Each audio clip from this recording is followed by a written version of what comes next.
Salut tout le monde, c'est Cornelius et on se retrouve aujourd'hui pour une nouvelle vidéo. Il va vraiment falloir que je pense à modifier un peu mes intros parce que c'est un peu redondant quand même. Alors aujourd'hui je vais vous parler de mes coups de cœur de 2017 et si je mets pas mes lunettes ça va pas le faire. Donc rebonjour, avec les lunettes ça va beaucoup mieux. Alors aujourd'hui comme je vous disais je vais vous parler de mes coups de cœur pour 2017. Je me suis dit que ça pouvait être sympa de faire un petit point, de vous dire les livres que j'avais particulièrement aimés cette année. Alors je vais peut-être un peu me répéter avec certaines vidéos que j'ai sorties durant l'année, mais je me dis qu'en plus ça pourra peut-être vous donner quelques idées cadeaux. Alors on commence avec une saga que j'ai lue tout au long de l'année et dont je ne vous avais pas encore parlé. Il s'agit de Fullmetal Alchemist de Hiromu Arakawa, un manga classique, je pense que beaucoup de gens l'ont déjà lu. Ça se passe dans un monde où les gens pratiquent l'alchimie. Donc l'alchimie c'est une forme de magie qui repose sur le principe de l'échange équivalent. Le principe de l'échange équivalent c'est qu'on peut créer n'importe quoi du moment de donner autre chose d'une valeur égale. Par exemple, grâce à l'alchimie, je vais pouvoir transformer un tas de bois en table. J'aurais pris la masse du bois que j'aurais transformé en table. Jusque là c'est tout bête, jusqu'au jour où les deux frères Alphonse et Edward Elric vont perdre leur maman qui va décéder d'une grave maladie. Et là ils vont se décider à apprendre l'alchimie pour la ressusciter. En gros ils vont rassembler tout ce qui compose le corps d'un être humain et essayer de reformer leur mère grâce à l'alchimie. Grave erreur parce que c'est un grand tabou de l'alchimie, ils vont créer une créature horrible qu'ils vont devoir achever de leurs mains. En même temps, Edward va perdre son bras, Alphonse va perdre son corps et on va transférer son âme dans une armure vide. Bref, le gros bordel. Et donc ce manga raconte leur histoire et leur épopée pour essayer de retrouver leur corps originel. Alors c'est un manga qui est sorti il y a quelques années, qui a été réédité par Kurokawa dans une édition double. En gros, dans chaque tome, vous avez 2 tomes, ça fait faire des économies et c'est très bien relié. La série se compose donc en tout de 13 tomes et je vous conseille vraiment de les lire si vous ne les avez pas encore lus. C'est vraiment un grand manga. L'histoire est incroyable, il n'y a pas de longueur, chaque personnage est là pour une raison bien précise, chaque personnage est utile, l'intrigue est bien écrite, bien construite, la fin est géniale, bref, un manga parfait du début à la fin. Autre manga coup de cœur de l'année, Les Mémoires de Vanitas, qui a été écrit par Jun Mochizuki, auteur que je ne connais pas du tout. Apparemment elle a écrit un manga très connu qui s'appelle Pandora Hearts. Je saurais pas vous en dire plus parce que je connais pas du tout ce manga. En fait ce manga, j'ai vu la couverture en magasin, je me suis dit ah c'est super joli. Et j'ai vu qu'en fait sur la couverture il y avait un petit message de Hiromu Arakawa, qui n'est autre que l'auteur de Fullmetal Alchemist, qui disait que en un seul tome elle était devenue accro et qu'elle voulait absolument lire la suite.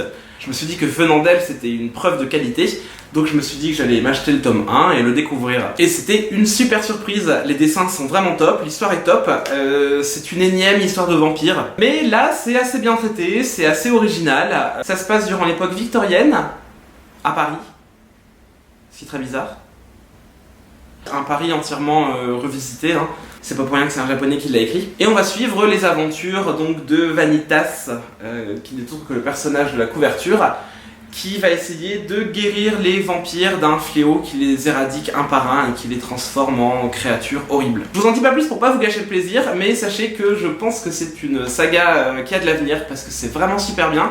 Les 3 premiers tomes sont sortis aux éditions Kiun et je ne peux que vous conseiller de découvrir ça parce que c'est vraiment top. On continue avec, je pense, un de mes plus gros coups de cœur de l'année. C'est un roman dont je vous ai pas encore parlé parce que je l'ai lu quelques mois avant d'ouvrir ma chaîne YouTube. D'ailleurs, je pense que c'est ce roman qui m'a donné envie d'ouvrir une chaîne parce que j'avais trop envie d'en parler tellement j'ai adoré. Et au final, c'est vrai que j'ai jamais pris le temps de vous faire une vidéo sur celui-ci. Donc je me dis que le moment est tout trouvé. Alors ce livre, c'est Marquer les ombres de Véronica Ross, qui est très connue pour avoir écrit la saga Divergente. Alors Divergente, je ne l'ai pas lu, je n'ai pas vu les films, je connais que le nom en fait.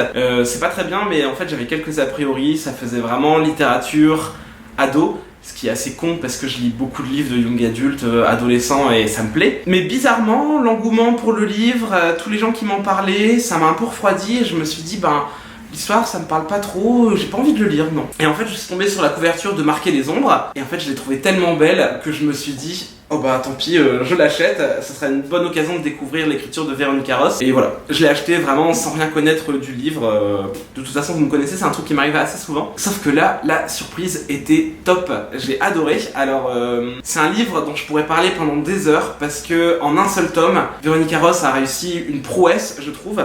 Le livre fait 460 pages et en 460 pages, elle nous a installé un univers dense. Mais quand je vous dis dense, il est énorme, il y a plein de subtilités, il y a plein de cultures, de langues. C'est vraiment un univers hyper riche et j'ai vraiment hâte qu'elle continue de le creuser pendant 2 tomes parce qu'il me semble que ce sera une trilogie. Je suis triste d'avance parce que j'adorerais que ça dure pendant 10 tomes, tellement l'univers est vaste et bien travaillé. Je suis sûr qu'elle pourrait s'en servir pendant très longtemps dans de nombreux livres. Et je vais vous parler un petit peu de l'histoire et essayer de pas trop m'attarder parce que sinon la vidéo va durer des heures. Marquer les ombres, ça se passe dans un univers, dans un système solaire qui est constitué de 9 planètes souveraines et qui est entouré de plein d'autres de petites planètes qui sont beaucoup plus petites et habitées par des civilisations mineures. Et donc le livre se concentre sur la planète de Tuvey. Planète qui a une petite particularité parce qu'elle est habitée par 2 civilisations, les Tuvésites et les Chotettes. Les Tuvésites, ce sont un peu les habitants de base de la planète Tuvey, tandis que les Chotettes, c'est un peuple barbare qui est arrivé sur cette planète et qui a élu domicile. Donc la planète se partage entre ces 2 nations qui se font la guerre, sachant que les Chotettes sont très agressifs et les Tuvésites sont une tribu très pacifique. Donc ils se partagent vraiment chacun une moitié de la planète.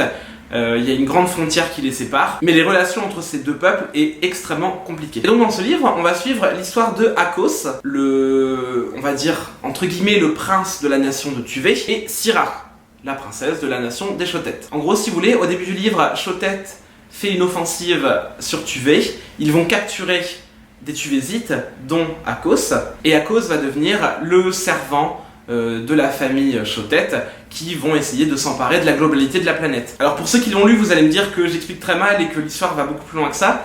En effet, mais comme je vous dis, c'est tellement dense que je sais pas par où commencer et quoi vous raconter. Donc je vais dans la simplicité en espérant que vous le lirez. Mais pour vous donner un peu plus de détails, en gros, chaque membre des grandes familles de chaque planète a ce qu'ils appellent un don flux. En fait, le flux, c'est une entité cosmique qui est vénérée par cette confédération de 9 planètes.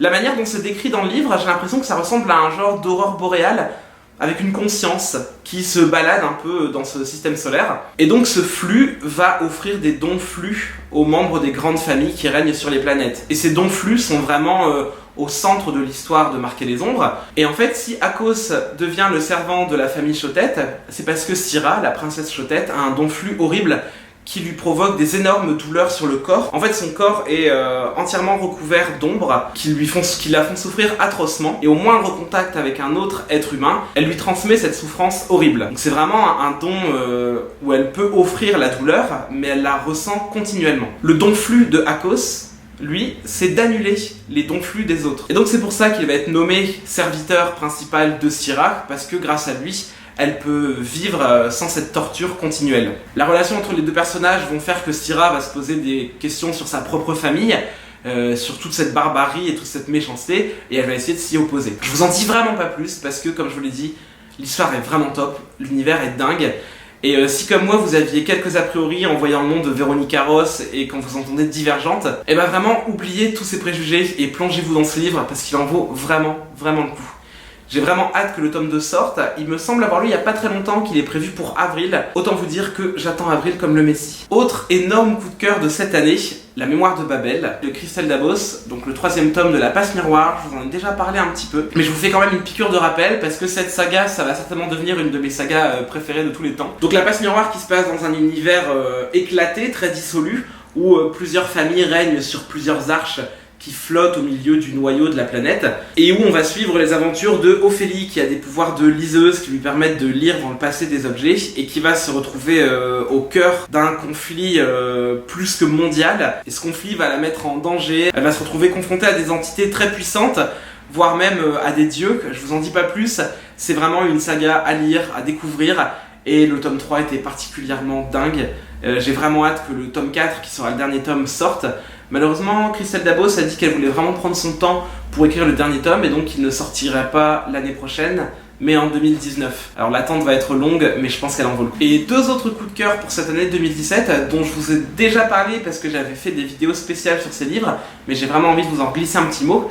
Il s'agit de Frappe-toi le cœur de Amélie Nothomb, une histoire de jalousie entre une mère, sa fille et d'autres femmes. Vraiment une histoire qui parle de femmes, mais qui n'est pas écrite que pour les femmes, qui peut être lue vraiment par tout le monde.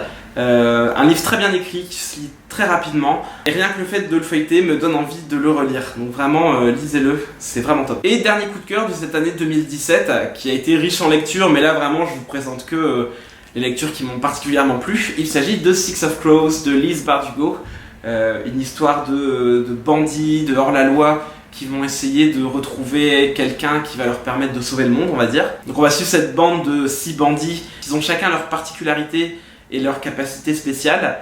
C'est très bien écrit, l'histoire est top. C'est une duologie, le tome 2 est sorti il y a un petit bout de temps déjà.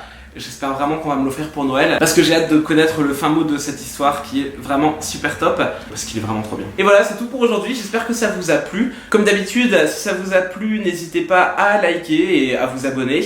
Et puis je suis assez curieux de savoir vous quels sont vos coups de cœur pour 2017, donc n'hésitez pas à me dire ce que vous avez lu et qui vous a particulièrement plu. Ça pourra certainement me donner des idées pour 2018. Et je vous dis à très bientôt, ciao.